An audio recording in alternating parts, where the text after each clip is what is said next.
qualquer de pessoas, mas eu estou diante da noiva de Cristo. E sempre é uma responsabilidade muito grande falar para a noiva de Cristo. Sabe, eu não posso subir aqui e falar qualquer coisa ou algo que está no meu coração, porque é o Senhor que quer falar com cada um de nós essa noite. Então é com muito temor que eu estou aqui nessa noite, irmãos. E antes da gente entrar no texto, eu gostaria de falar algo pensando a respeito de quantas vezes a gente, sabe, se reúne para ouvir uma palavra.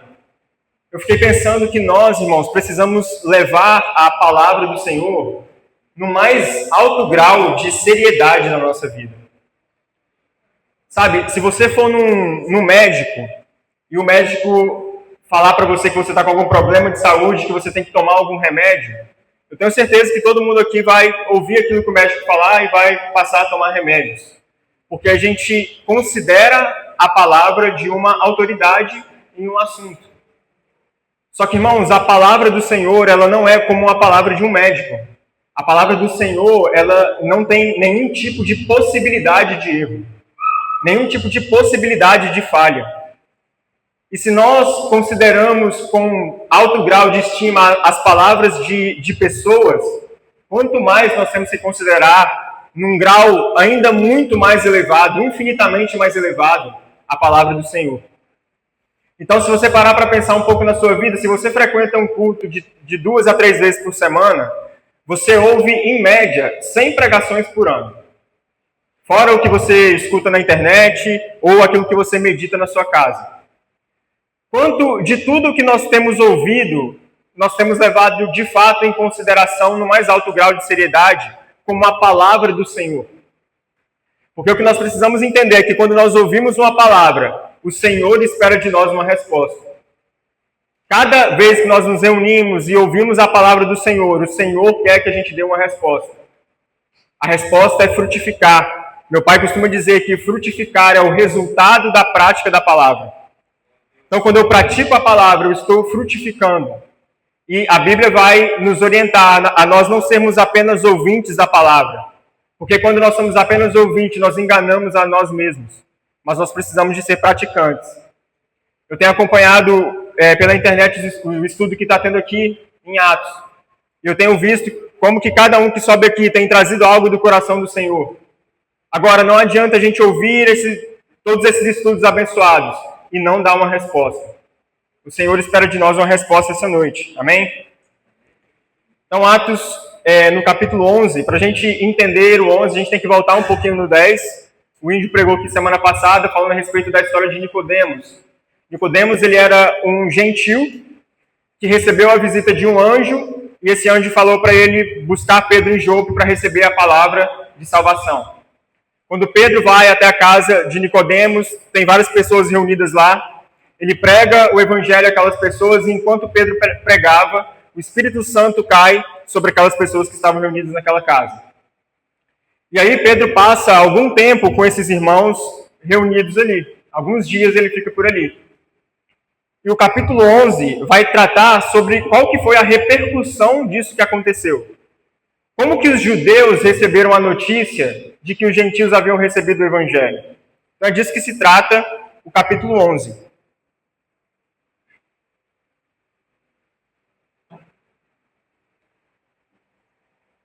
Então quero ler com você do verso 1 até o verso 3, vai dizer assim: Os apóstolos e os irmãos de toda a Judéia ouviram falar que os gentios também haviam recebido a palavra de Deus. Assim, quando Pedro subiu a Jerusalém, os que eram do partido dos circuncisos o criticavam, dizendo: Você entrou na casa de homens incircuncisos e comeu com eles. Essa foi a repercussão do que a palavra de Pedro aos gentios causou. Esses judeus que ainda estavam apegados à lei criticavam Pedro por aquilo que ele fez. De não apenas ter pregado aos gentios, mas principalmente por ter entrado na casa dos gentios e comido com eles. Por que os judeus eles receberam essa notícia dessa forma? A gente precisa entender um pouquinho do contexto em que os judeus eles estavam inseridos.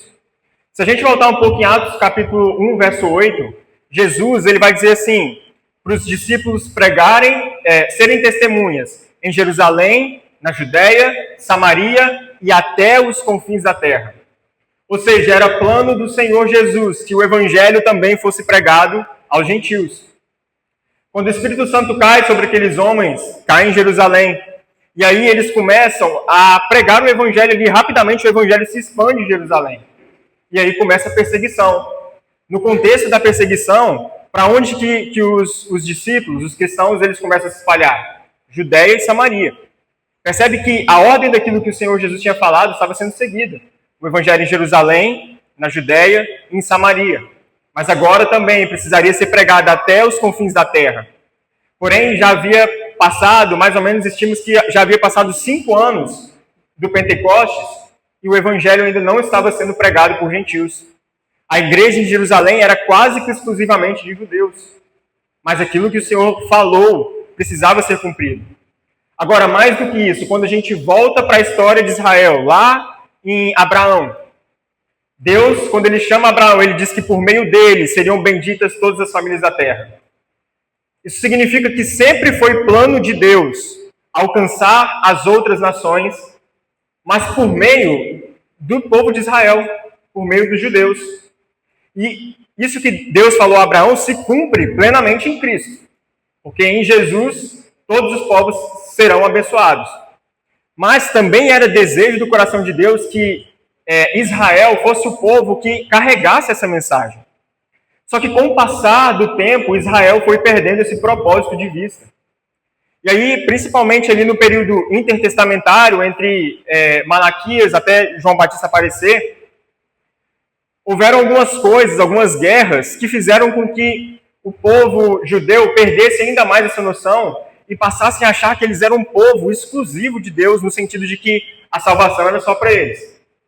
Os outros povos se virem para lá, mas a salvação é dos judeus. Tanto que os judeus achavam que o Messias viria para quê? Resgatar o povo de Israel do domínio do Império de Roma. Ou seja, uma libertação física do povo de Israel. Então essa noção exclusivista estava crescendo no povo de Israel. E aí, é nesse contexto, irmãos, que o povo de Israel cresceu nos últimos tempos. Como que os apóstolos cresceram desde pequeno? Desde pequeno foram crescendo, ouvindo, sendo ensinados. O que o povo judeu foi sendo ensinado desse contexto que eles estavam inseridos? Essa noção, essa ideia de exclusivismo. Que o Senhor estava querendo salvar apenas o povo judeu. Muitos pensavam dessa forma. Agora, vamos se colocar agora na mente desses judeus aqui que estavam criticando Pedro. Eles achavam que a salvação era só para eles, mas agora eles ouviram falar que o evangelho estava sendo pregado também para os gentios. Imagina, você cresce ouvindo algo, seu coração já assimila isso como verdade, mas agora você descobre que o evangelho também estava chegando a outros povos. Mais do que isso, quando a gente olha para a lei do Senhor, a gente vê que vai existir algumas leis alimentares, por exemplo. O povo de Israel não podia comer carne de porco, carne sufocada, algum tipo de aves, alguns outros tipos de animais, porque o Senhor havia, lá no começo, considerado alguns tipos de animais impuros. Mas o gentil não, o gentil comia de tudo. E aí eles ficaram sabendo que Pedro não só pregou o evangelho para eles, não, mas entrou na casa desses homens, sentou à mesa com eles e comeu com eles. Imagina agora a cabeça de um judeu. Como assim, Pedro? Você quebrou o mandamento de Deus? E aí é uma situação complicada. Então esse é o contexto. E aí do verso 4 até o verso 18, Pedro vai mostrar tudo o que aconteceu para que esses irmãos entendessem que o Senhor também desejava salvar os gentios.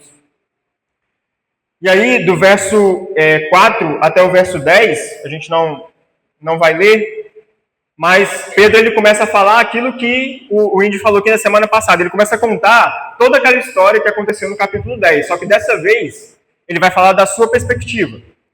Então ele vai falar do 4 até o 10, em primeiro lugar, sobre uma visão que ele teve. Nessa visão, como nós sabemos, desceu um lençol do céu, com vários tipos de animais que eram considerados impuros. E Pedro ouviu uma voz dizendo, mata e come. Aí Pedro, não, Senhor, de maneira nenhuma. Nunca entrou nada impuro na minha boca. E a resposta foi: não considere impuro aquilo que o Senhor purificou. Pedro vai dizer que isso aconteceu por 3 vezes, então o lençol com aqueles animais se retirou novamente para o céu. Eu acredito que existem 2 coisas muito práticas que o Senhor estava querendo mostrar para Pedro através dessa visão. A primeira era o desejo de Deus de salvar os gentios. Esses animais impuros aqui simbolizavam os gentios. E o Senhor estava dizendo para Pedro: eu também purifiquei os gentios. O sacrifício de Cristo também é eficaz na vida de outros povos, na vida dos gentios. Mas eu também acredito que existe um segundo aspecto que o Senhor estava querendo mostrar para Pedro, que era um aspecto de relacionamento. É como se o Senhor estivesse autorizando Pedro a também sentar à mesa com os gentios. Porque, irmãos, o evangelho e ser cristão não é só pregar uma mensagem, mas é relacionamento. É sentar à mesa, é comer com as pessoas, é se relacionar com as pessoas. Agora, imagina se o Pedro ele achasse assim: não, eu vou lá então, prego o evangelho para Cornélio, para aquelas pessoas naquela casa, e vou embora. Não teria relacionamento, mas o Senhor queria que ele sentasse à mesa com aqueles homens, passasse alguns dias com aqueles homens. E aí, o Senhor ele estava então quebrando o coração do judeu, o coração endurecido do judeu em relação aos gentios. Para fazer isso, ele precisou de agir de uma maneira sobrenatural, de uma maneira diferente. Então, a primeira coisa que o Senhor fez foi trazer essa visão para Pedro. Mas do verso 11 até o verso 12, quando Pedro termina ali o seu momento de oração, chega os homens que Cornélio tinha enviado para buscar Pedro, e o Espírito Santo fala com Pedro: não resista a esses homens. Ou seja, vai com eles. Aonde eles quiserem que você vá, acompanhe eles. A segunda coisa que o Senhor fez foi direcionar, por meio do Espírito Santo, aquilo que Pedro havia de fazer. E Pedro, irmãos, estava sensível à voz do Espírito Santo, para então obedecer e seguir aquilo que o Espírito Santo falou. A terceira coisa sobrenatural que o Senhor fez é narrado do verso 13 ao 14, quando Pedro ele leva alguns testemunhos judeus junto com ele. Quando ele chega até Cornélio, Cornélio vai contar o que aconteceu para que Pedro fosse chamado. Ele vai dizer assim: olha, eu tive uma visão, um anjo apareceu para mim, dizendo que eu precisava buscar o tal de Pedro em Jope, que ele iria trazer para mim palavras de vida. Por que o anjo não pregou? Porque não era papel do anjo. É papel nosso. É papel dos homens pregar o evangelho. Por isso que o anjo não pregou, mas mandou chamar Pedro, apontou um caminho ali naquela situação. E é interessante a gente ver que Cornélio, ele nem tinha ouvido o evangelho, mas ele já tinha um coração evangelístico, porque ele enche a casa dele de um monte de gente que também precisava ouvir essas palavras de vida. Então Pedro ele vai continuar e ele vai contar para aqueles judeus que, enquanto ele estava pregando o evangelho, diante de toda essa situação, Pedro já sabia o que ele tinha que fazer: pregar o evangelho para aqueles homens. E aí, quando Pedro estava falando a respeito de Jesus, o Espírito Santo caiu sobre aquele lugar. E aquelas pessoas que estavam ali reunidas, homens e mulheres, foram cheios do Espírito Santo de Deus. E, diante desse cenário, a conclusão de Pedro é a seguinte. Verso 17. Quando o Espírito Santo cai, Pedro se lembra da promessa de Jesus que eles seriam batizados com o Espírito Santo. Então, a conclusão de Pedro fala assim: se, pois, Deus lhes deu o mesmo dom que nos tinha dado quando cremos no Senhor Jesus Cristo, quem era eu para pensar em opor-me a Deus? Quando o Espírito Santo cai, irmãos, não havia mais dúvida no coração de Pedro. E aí a conclusão dele é óbvia. Se o Senhor decidiu purificar o coração desses homens e habitar nesses homens, quem sou eu para resistir e me opor à vontade de Deus e dizer que não, os gentios não podem ser salvos? E aí o verso 18 diz assim: ouvindo isso, os judeus não apresentaram mais objeções e louvaram a Deus, dizendo: então Deus concedeu arrependimento para a vida, até mesmo aos gentios. Os judeus sabiam o que significava receber o Espírito Santo. Nós sabemos, irmãos, que o Espírito Santo não é uma força, não é uma experiência, não é um arrepio, mas é Deus habitando em nós. E o Senhor só vai habitar naquele a quem Ele também tem o cuidado e o zelo de purificar por meio de Cristo. Então, quando esses homens recebem o Espírito Santo, é a maneira mais clara do Senhor dizer que Ele estava salvando também os gentios. Sabe, a certeza que nós temos da nossa salvação não é uma oração que nós fizemos a Deus pedindo para Ele habitar em nós, para Ele entrar no nosso coração, não. A certeza que nós temos da salvação é o Espírito de Deus habitando em nós. É isso que nos dá a certeza, a convicção. Porque se Deus está habitando em nós, é porque Ele quer ser um conosco, Ele quer se relacionar com a gente. E se Ele colocou o Espírito Santo dele em nós, é porque Ele teve cuidado de limpar e purificar os nossos corações. Agora, o que a gente pode aprender, né, ainda mais com essa história? Eu queria trazer 2 pontos aqui para nós. O primeiro está no verso 3 que nós lemos. Vamos ler mais uma vez. Quando os judeus criticam Pedro falando assim: você entrou na casa de homens incircuncisos e comeu com eles. Primeira coisa, irmãos, que eu queria reafirmar aqui, é que o Evangelho, ele nos leva a um caminho de relacionamento. Sabe, para nós discipularmos pessoas, para nós anunciarmos esse Evangelho, é importante que a gente esteja disposto a se relacionar, a sentar à mesa, sabe? Se for necessário, a comer com pecadores e anunciar a Cristo. Quando eu estava lendo isso aqui, eu me lembrei de uma pregação que eu ouvi de uma mulher chamada Ariadne, ela é uma missionária. E ela faz um questionamento, irmãos, que é o seguinte: você está disposto a sentar na mesa de Jesus? Porque a mesa de Jesus aceita quem foi injustiçado, mas também aceita aquele que um dia injustiçou. Aceita aquele que foi assassinado, mas também aceita aquele que um dia assassinou. Aceita aquele que foi violentado, mas também aceita aquele que um dia violentou. A mesa do Senhor é tão democrática e aberta que aceita pessoas como eu e como você. Isso é o que ela diz, tá, irmão? Agora, nós queremos sentar a essa mesa? Porque a graça de Deus, irmãos, alcança corações de pessoas como nós. De pecadores, de pessoas que parecem que não têm solução, de pessoas que às vezes a nossa carne fala assim: podia morrer e ir para o inferno. Mas a graça do Senhor está aberta a todos. Porque se o Senhor agisse com essa justiça de nos julgar, segundo as nossas próprias obras, não sobrava ninguém. Todos nós seríamos condenados. Mas a graça também dele está aberta a todos, irmãos. A todos aqueles que recebem a Cristo. Esses são feitos filhos de Deus. E o segundo aspecto que a gente aprende aqui é que o Evangelho, irmãos, é a mensagem que quebra as barreiras. O Evangelho é a mensagem que derruba qualquer tipo de muralha, qualquer tipo de muro entre, em primeiro lugar, o homem e Deus. Porque nós éramos inimigos de Deus, mas a palavra de Deus vai dizer que Ele nos amou quando nós éramos seus inimigos. Nós estávamos separados de Deus. Havia uma barreira entre nós e Deus, a barreira do pecado. Mas por meio de Cristo, essa barreira ela é quebrada e nós somos reconciliados com Deus. O Senhor, Ele é um Deus justo e justificador. Justo porque Ele não deixou o pecado impune, mas condenou o pecado em Cristo. E justificador porque, ao fazer isso, Ele pode agora nos tornar justos, onde o sangue de Cristo passa a nos purificar de todo o pecado. Então, essa barreira entre nós e Deus foi quebrada por meio de Cristo. Só que o Evangelho também, irmãos, ele quebra a barreira entre nós e o nosso próximo. Quem podia imaginar que um dia um judeu sentaria na mesa de um gentio? Quem podia imaginar que um dia um judeu comeria com um gentio? Só o Evangelho, irmãos, pode transformar o coração do homem a esse ponto. De quebrar essas barreiras, de quebrar essas amarras, de reconciliar o homem com o seu próximo. Eu quero ler com você rapidamente Efésios capítulo 2, verso 13.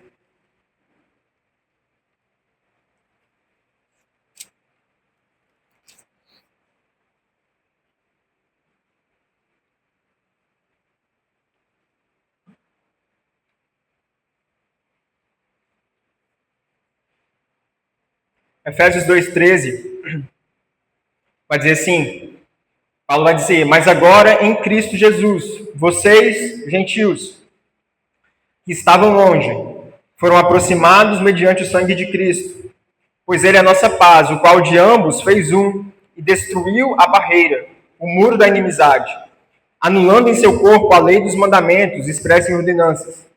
O objetivo dele era criar em si mesmo, dos dois, um novo homem, fazendo a paz, e reconciliar com Deus os dois em um corpo, por meio da cruz, pelo qual ele destruiu a inimizade. Ele veio e anunciou paz a vocês que estavam longe, e paz aos que estavam perto. Pois por meio dele, tanto nós como vocês temos acesso ao Pai, por meio de um só Espírito.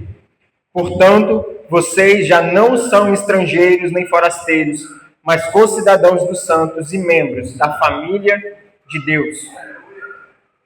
O Evangelho, irmãos, é essa mensagem que quebra essa barreira entre nós e Deus e entre nós com o nosso próximo. Sabe o que tem poder de quebrar o racismo no mundo? Sabe o que tem poder de quebrar a barreira de brigas entre gêneros? Ou entre brigas entre classes sociais, irmãos? Não é uma ideologia política, não é uma doutrina sociológica ou filosófica. O que tem poder de derrubar qualquer tipo de barreira entre os homens é o Evangelho de Jesus Cristo. Não há outra coisa. Essa mensagem derruba as barreiras. Só que ela também derruba as barreiras do nosso próprio coração, irmãos.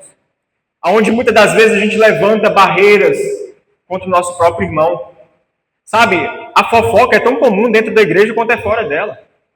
As contendas são tão comuns dentro das igrejas quanto é fora dela. O que é que nós precisamos? Do Evangelho, que quebra qualquer tipo de barreira. Talvez existam pessoas aqui nessa noite que estão brigados, mas o Evangelho tem o poder de quebrar as barreiras. Talvez existam pessoas aqui essa noite que não têm tido condições de liberar perdão sobre alguém. O Evangelho, irmãos, é essa mensagem que nos capacita. Sabe? Você precisa, eu preciso, nós precisamos nos expor ao Evangelho, à luz da palavra de Deus. Porque como Paul Washer vai dizer, o Evangelho ele não é uma porta de entrada para depois a gente descobrir outras coisas maiores. O Evangelho ele é tanto a porta de entrada quanto também é o caminho. E nós precisamos estar em contato contínuo com essa mensagem, para que por meio dela, à luz dessa mensagem, quebre as barreiras do nosso coração. Amém? Vamos continuar. Do verso 19 ao verso 26, vai narrar que alguns judeus não foram pregar em outros lugares e não pregaram para os gentios, mas existia um grupo de pessoas que começou a pregar também para os gentios. E o texto vai dizer que a mão do Senhor era com essas pessoas. O Senhor estava abençoando essas pessoas. E aí, o evangelho estava sendo pregado em Antioquia, os apóstolos enviam Barnabé, que é descrito como um homem bom e cheio do Espírito Santo. Quando Barnabé chega em Antioquia, ele vê aquilo que o Senhor estava fazendo. Como que o Senhor estava abençoando aquele povo. E aí ele vai até Tarso, chama Saulo, e eles passam ali o período de 1 ano pregando o evangelho naquela localização. E aí o verso... Calma que eu estou em Efésios ainda. O verso 26, olha o que diz. No finalzinho dele, vai falar bem assim. Em Antioquia, os discípulos pela primeira vez foram chamados cristãos.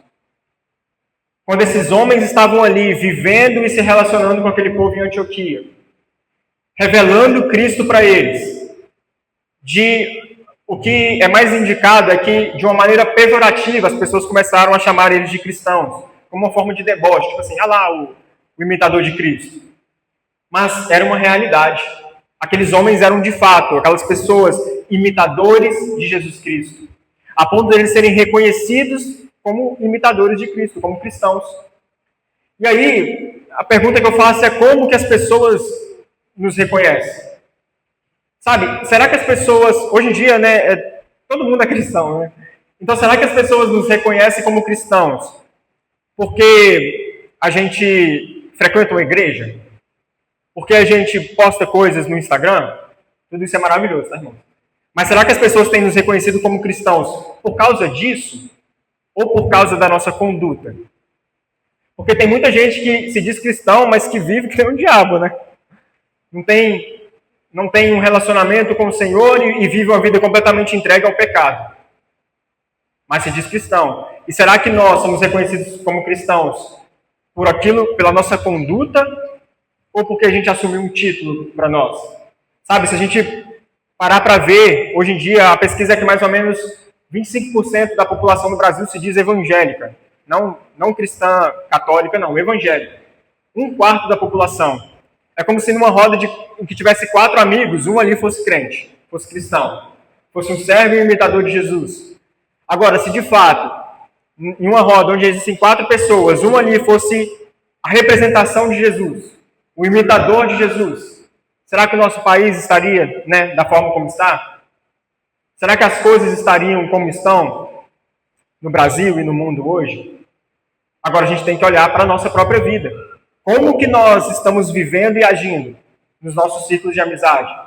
Será que as nossas conversas são as mesmas? Será que a gente ri das mesmas coisas? Será que a gente age da mesma forma que o mundo tem agido?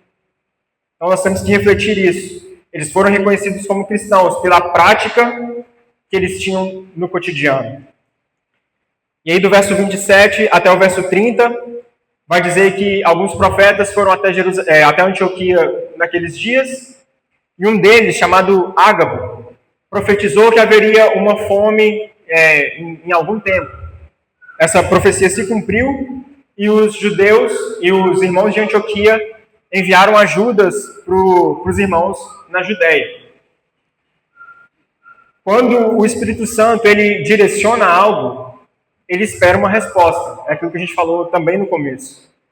Sabe, o que adiantaria o Espírito Santo ter direcionado que haveria fome próximo àqueles dias e as pessoas não fizessem nada com aquela mensagem? Entende? Quando o Espírito Santo direciona algo, é porque ele está esperando que a gente dê uma resposta. Uma outra coisa que eu fiquei pensando quando eu li isso aqui, e o que tem sido falado aqui também, é como que a igreja, irmãos, ela era, sabe, ativa. Ela era como esse organismo vivo que se movimentava. O Espírito Santo estava sempre muito atuante na igreja. E parece que hoje isso se perdeu muito, sabe? E aí eu me lembrei do que o Flávio falou aqui quando ele pregou, que muitas das vezes o Espírito é o mesmo, o Deus é o mesmo, e a gente quer experimentar aquilo que aqueles irmãos experimentavam, mas a gente não quer adotar o estilo de vida que eles adotaram. Sabe, a gente precisa adotar um estilo de vida onde o Espírito Santo tem prazer em se manifestar, porque ele sabe que quando ele fizer isso, o povo vai responder. Nós precisamos dar uma resposta ao Senhor. Vamos entrar agora no capítulo 12. Vamos ler do verso 1 até o verso 5.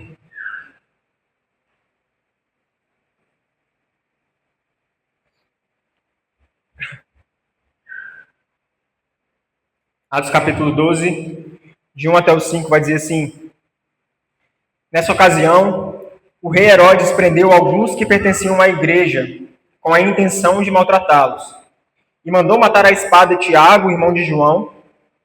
E vendo que isso agradava aos judeus, prosseguiu, prendendo também a Pedro durante a festa dos pães sem fermento. Tendo-o prendido, lançou-o no cárcere, entregando-o para ser guardado por 4 escoltas de 4 soldados cada uma. Herodes pretendia submetê-lo a julgamento público depois da Páscoa. Pedro, então, ficou detido na prisão, mas a igreja orava intensamente ou continuamente a Deus por ele.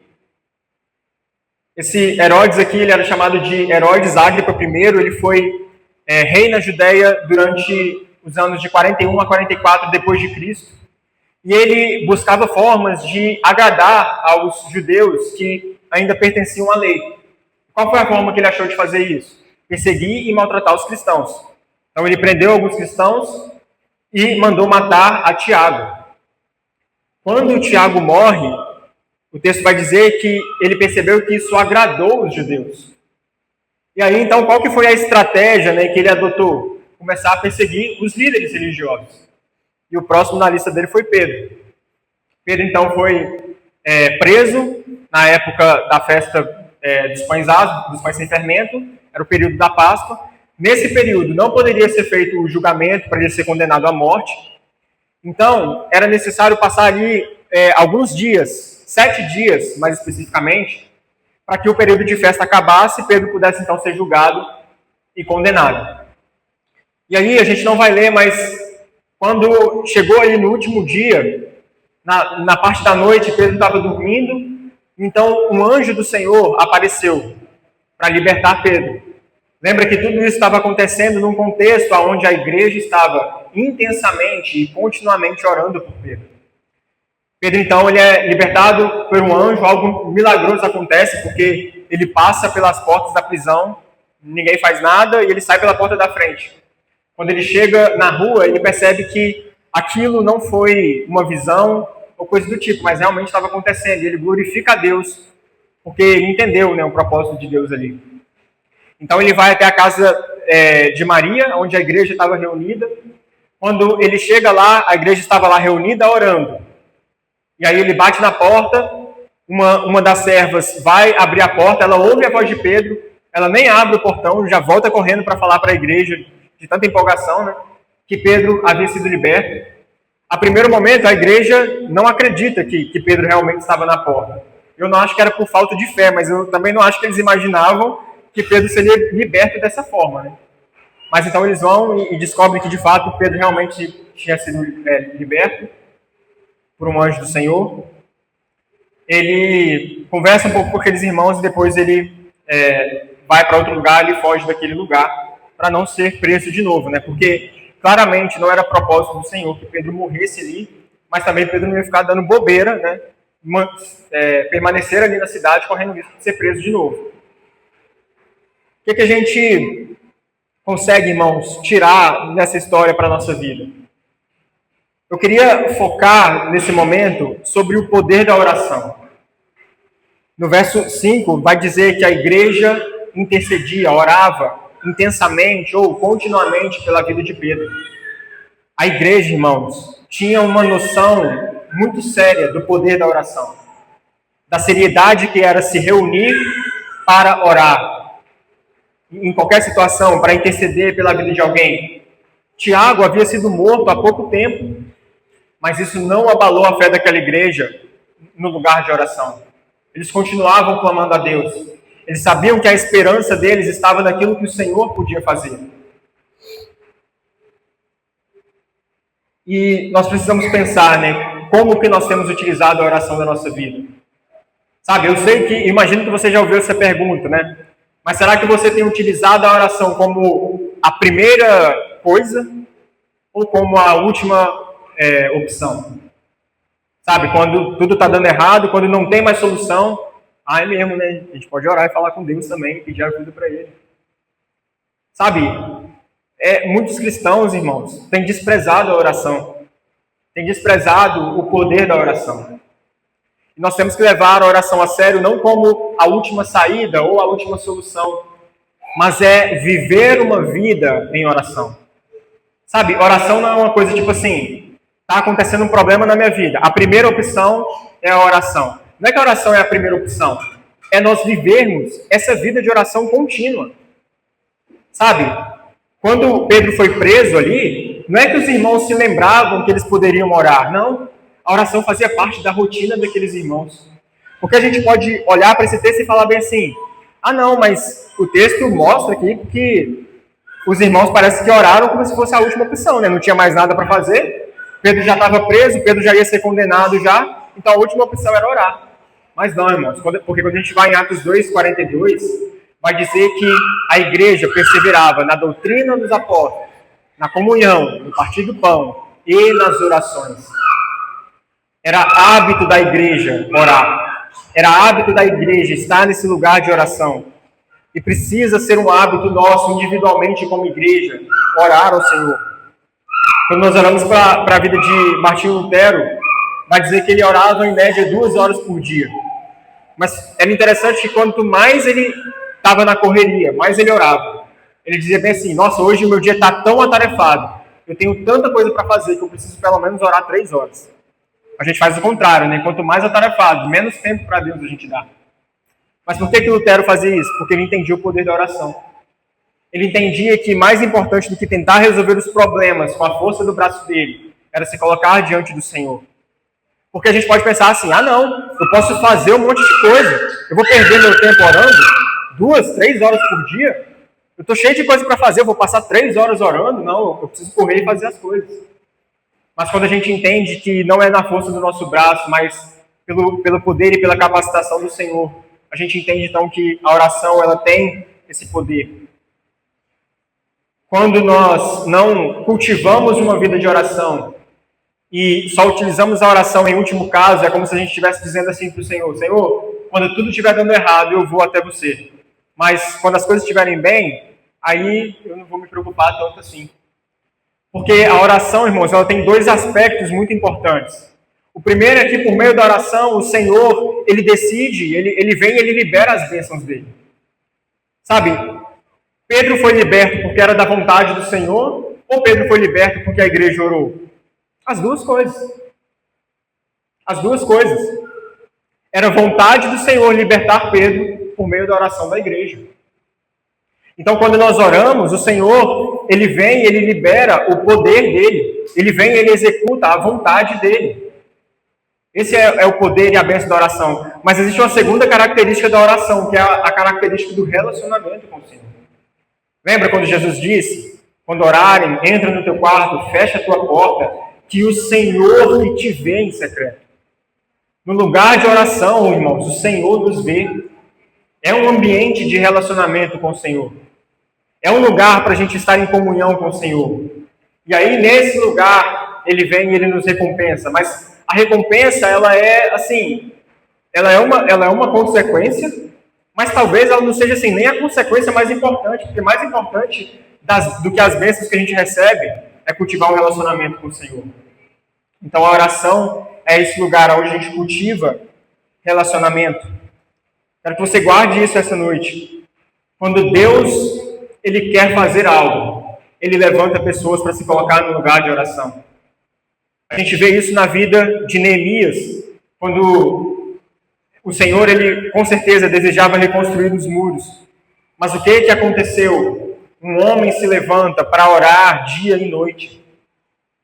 Porque quando o Senhor quer fazer algo, ele procura pessoas. David Wilkerson vai dizer que ele separa pessoas e ele batiza pessoas em angústia para se colocar diante do Senhor, para chorar diante do Senhor, para clamar diante do Senhor.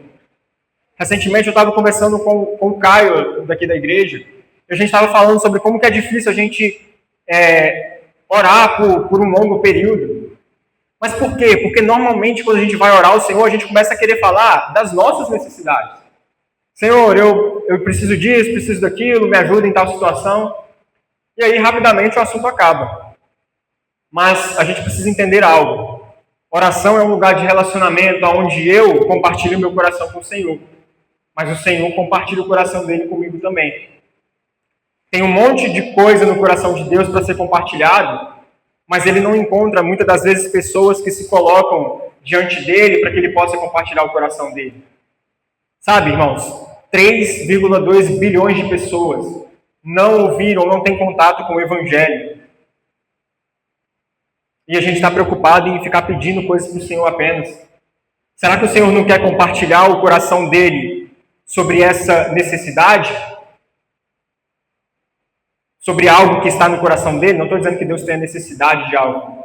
Os irmãos entendem o que eu estou querendo dizer. Que existe algo no coração do Senhor para ser compartilhado. Sabe? O coração do Senhor é liberado para aqueles que o buscam. E o Senhor, ele quer liberar o coração dele, compartilhar o coração dele. Por que a gente ouve na história homens que oravam tanto? Porque eles oravam aquilo que estava no coração de Deus. A gente ora pouco porque a gente ora só aquilo que está no nosso coração. Mas quando o Senhor começa a compartilhar o coração dele, e a gente começa a orar aquilo que está no coração de Deus, a gente cresce nessa vida de oração. Agora, será que o Senhor pode encontrar pessoas aqui nessa noite para se colocar nesse lugar? Sabe, será que o Senhor pode encontrar pessoas aqui nessa noite que vai dizer: Senhor, existe uma obra para ser feita.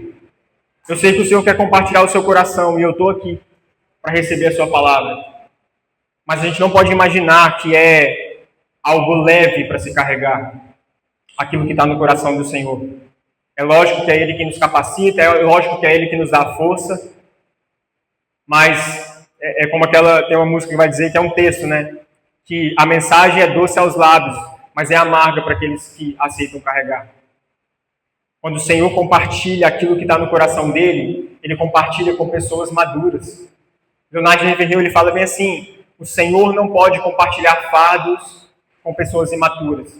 Porque se você coloca peso sobre criança, você mata ela. Para o Senhor compartilhar aquilo que está no coração dele com a gente, irmãos, ele precisa encontrar um povo maduro, que se relaciona com ele, que deseja mais dele, que se coloca nesse lugar de oração. Será que o Senhor pode encontrar pessoas aqui nessa noite que vai dizer: Senhor, se o Senhor deseja que eu vá para um lugar onde o Evangelho ainda não foi pregado, que eu seja perseguido e morto lá, tudo bem, eu estou aqui para fazer a sua vontade. Me capacita a fazer a sua vontade. Compartilhe o seu coração comigo. Será que o Senhor pode encontrar em nós, Deus, irmãos, esse coração nessa noite? Nós precisamos pensar a respeito disso. Quando o Senhor quer fazer algo, Ele levanta pessoas para se colocar no lugar de oração. Já estou encerrando. Do verso 20 até o verso 24, quando Herodes fica sabendo que Pedro escapou da prisão, ele manda matar aqueles soldados e logo depois ele vai para uma cidade. E quando ele chega lá, ele faz um discurso naquela cidade, e o texto vai dizer que aquelas pessoas que ouviram aquele discurso falaram assim: não é homem que fala, mas é Deus falando. E o texto vai dizer que Herodes se gloriou no seu coração, ele não devolveu a glória para o Senhor. E por fazer isso, um anjo do Senhor feriu Herodes com um verme, e Herodes foi comido por vermes. Esse foi o fim desse homem que perseguiu a igreja. O fim de Herodes, irmãos, é o fim de todo aquele que se opõe ao Evangelho e não se arrepende. É o fim de todo aquele que busca a glória para si e não devolve a glória para Cristo. É o fim de todo aquele que não está em Jesus. Sabe, irmãos, Deus, ele é um Deus misericordioso. As mãos do Senhor estão estendidas, convidando o homem ao arrependimento. Mas essas mãos não vão estar estendidas para sempre. Vai chegar um dia, existe uma figura muito boa que o Paul Washer ele usa, ele diz bem assim: o Senhor está com uma mão estendida, chamando o povo para o arrependimento. Com a outra mão ele está segurando a sua ira. Mas vai chegar um dia que as duas mãos do Senhor vai cair. E quando esse dia chegar, não vai existir nada que separe o homem da ira de Deus. A Bíblia diz que o Senhor é longânimo, irmãos. Ele é rico em misericórdia. Ele é tardio em se irar. Mas a mensagem do Evangelho não vai estar disponível para sempre. Talvez se existe alguém aqui nessa noite que está brincando com Deus, está achando que sempre vai ter uma oportunidade, que se for preciso no último momento você entrega a sua vida para o Senhor. Eu preciso que você entenda que o Senhor é misericordioso, que o Senhor nos chama ao arrependimento, mas que vai existir um dia que isso não mais vai acontecer. Que as misericórdias do Senhor não vão estar estendidas para sempre. E que aqueles que negarem o Filho, como diz em Salmos capítulo 2, beijai o Filho para que não se acenda a ira do Senhor. Aqueles que rejeitarem o Filho não serão salvos. Esse Deus de amor, então, está nos convidando hoje, está convidando você hoje a verdadeiramente se entregar a Ele, a verdadeiramente se entregar a Cristo. E a palavra de Deus vai dizer que se você ouvir a voz do Senhor, não endureça o seu coração. Verso 24, para a gente encerrar, vai dizer assim: entretanto, a palavra de Deus continuava a crescer e a espalhar-se. O Evangelho continua avançando, e o Evangelho precisa continuar avançando. E o Senhor conta com a sua igreja. Ele nos convida a fazer parte de algo tão maravilhoso, irmão, que é sermos aqueles que fazem parte dessa mensagem que reconcilia o homem com Deus, que reconcilia o homem com o seu próximo. Nós precisamos assumir esse papel de pregadores do Evangelho, porque o Senhor vai voltar quando o Evangelho do Reino for pregado a todas as nações. Então o Senhor conta com a igreja, Ele chama, Ele convida a igreja a fazer parte daquilo que Ele está fazendo, a fazer parte da obra dEle. E é um privilégio para nós fazermos parte da obra do Senhor. E só para concluir, irmãos, que eu não posso deixar de falar sobre isso.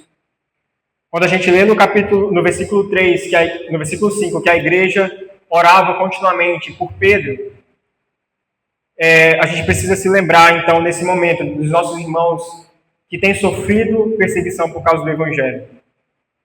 que têm sofrido por causa dessa mensagem. E assim como essa igreja se colocou em oração por Pedro, nós precisamos continuamente, intensamente, nos colocar em oração por aqueles que têm sofrido por causa do Evangelho. Hebreus vai dizer que a gente tem que sofrer com esses irmãos como se fosse nós nos lugares deles. Em outras palavras, irmãos, existe hoje uma esposa que está viúva porque ela perdeu o seu marido por amor a Cristo. A gente tem que agir como se fosse nós no lugar dela. Existe um marido que está com o coração quebrado porque perdeu a sua mulher por causa de Cristo. E nós temos que nos colocar no lugar dele como se fosse nós. Existem filhos hoje que estão órfãos por causa do Evangelho, perderam seus pais. E nós temos que sofrer como se fosse nós perdendo nossos pais. Existem pessoas que estão presas, sendo maltratadas, sendo desprezadas. E a gente tem que sofrer com eles, irmãos. Porque nós fazemos parte de um único corpo. A gente tem que sofrer junto com aqueles que sofrem. Qual é o nosso papel como igreja? É doar, é enviar, mas é orar. E não orar de qualquer maneira, é orar entendendo o poder da oração. Porque a gente pode pensar assim, não faz muita diferença eu gastar meu tempo orando pela igreja perseguida. Faz, irmãos. Porque é o Senhor utiliza da nossa oração. O Senhor responde à oração do seu povo, assim como ele respondeu à oração da igreja, para que Pedro fosse libertado. Ele continua ouvindo as nossas orações. Não há poder em nós, mas a resposta que nós damos, o Senhor utiliza isso para derramar a graça dele, para fazer a vontade dele. Nós oramos porque o Senhor deseja que nós oramos. Nós nos colocamos no lugar desses irmãos, porque nós somos um povo. Então, eu queria encerrar trazendo isso à memória, para a gente não se esquecer daqueles que também têm sofrido. Então, irmãos, eu sei que foi bastante coisa falada, mas eu quero relembrar que o Senhor espera uma resposta de nós. Sabe, aquilo que a gente ouviu aqui nessa noite, eu creio que existe alguma coisa que o Senhor falou ao seu coração. Pegue essa verdade, eleve ela no mais alto grau de seriedade, como a palavra do Senhor. E coloque em prática, nós precisamos colocar em prática nas nossas vidas. Amém? Reflita um pouco a respeito da sua vida e fale com o Senhor nesse momento. Senhor Deus, nós louvamos ao Teu nome, Pai. Senhor, a Sua palavra, Deus, é maravilhosa, Senhor. O Teu Espírito, Senhor, é aquele que fala aos nossos corações, que nos conduz em toda a verdade, Pai. Nós amamos o Teu nome, Senhor. Nesse momento nós te pedimos, Senhor, que o Teu Espírito, Pai, acenda uma chama em nossos corações. Revela-nos, Senhor, aquilo que está no Seu coração, Senhor. Compartilhe, Deus, o Seu coração conosco, Pai. Nos mostre qual é a resposta que o Senhor tem esperado de nós, individualmente como igreja, Senhor. Nós queremos responder ao Senhor, Pai. Nós queremos frutificar, Senhor. Porque nós sabemos que alegra o Seu coração que a gente dê muito fruto, Senhor. E nós queremos dar muito fruto para o Senhor, Pai. Então fale aos nossos corações, Deus. Não deixe que essa palavra se perca, Pai, mas que ela encontre raízes em nós, Senhor.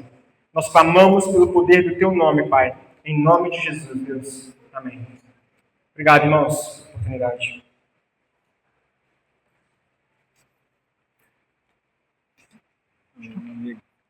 Obrigado, cara.